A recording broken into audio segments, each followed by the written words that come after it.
welcome. I'm very nervous. My name is Thompson. I was born and raised in Chi-Raq, Illinois, aka Chicago. About 5 years ago, I went to Las Vegas to live in Sin City. And I ended up giving my life to Jesus. I heard Pastor Lamb preaching and I got saved. A couple of years later, I met my beautiful wife, Brittany Thompson. We got married. And I felt God calling me back to Chicago to preach. We just got sent out January. This January conference in Prescott. And I took a 3-day drive.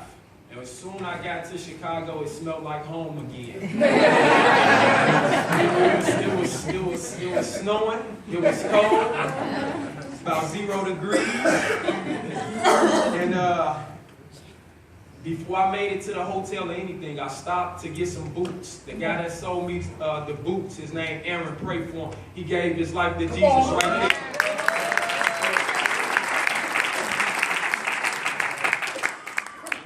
I went to Pastor G.J. Hernandez church, and I was up in there praying about 8 o'clock in the morning. G.J. gave me the keys and he left, and a guy came and knocked on the door. He said, "Can I shovel some snow for $5? I gave him $5 and I started preaching to him. He gave his life to Jesus right there.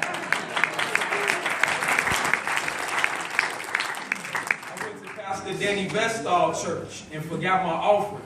I went to the ATM right next door to the liquor store, and I seen the dude undecided on what type of bottle he was going to drink. I invited him next door, and he met Pastor Danny Vestal and gave his life to Jesus right there. I got a little brother, he's 15, he's not saved. I was preaching to his friends, and they was looking at each other, and I asked them, what do y'all want to do? And they was confused.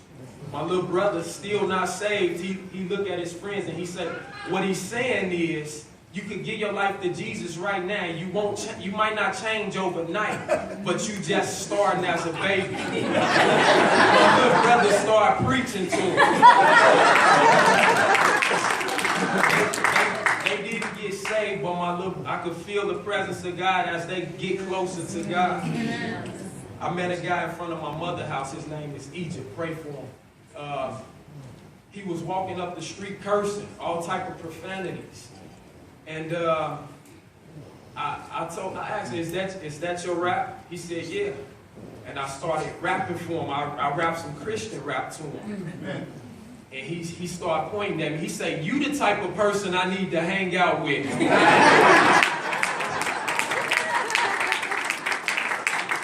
So a couple days later, I say, roll with me to Carbondale to a men's discipleship.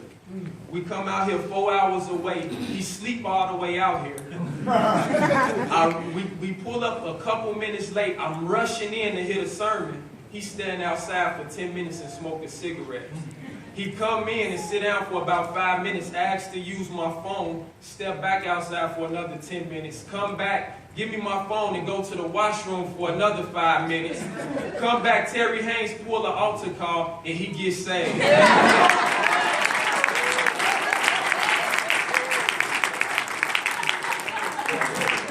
A couple days ago, Saturday night, I was riding past my mom's house. He was getting arrested. So I stepped out, I asked the police, what's going on? And they say, yeah, we're going to lock him up, but we're not going to violate his parole or anything like that. We're just going to lock him up, and he'll be out in a couple days. We came here Monday night, right before Pastor Campbell preached. He called me up on the phone and he said, Don, I'm ready to live for God now. when you come back from the conference, me and my baby mama, we want to hang out with you and your wife. So God is doing a powerful work in Chicago already. I don't have a building yet. I don't even have a Bible study yet, but God is moving. I want to thank Pablo Catala, G.J. Hernandez, Danny Vestal, Carmelo LeBoy, all the faithful soldiers in Chicago that make me feel welcome. I want to thank Pastor Terry Haynes and my pastor, Pastor Scott Lamb. Even though he's not here, I'm a Pastor Lamb disciple. Thank you. Come on.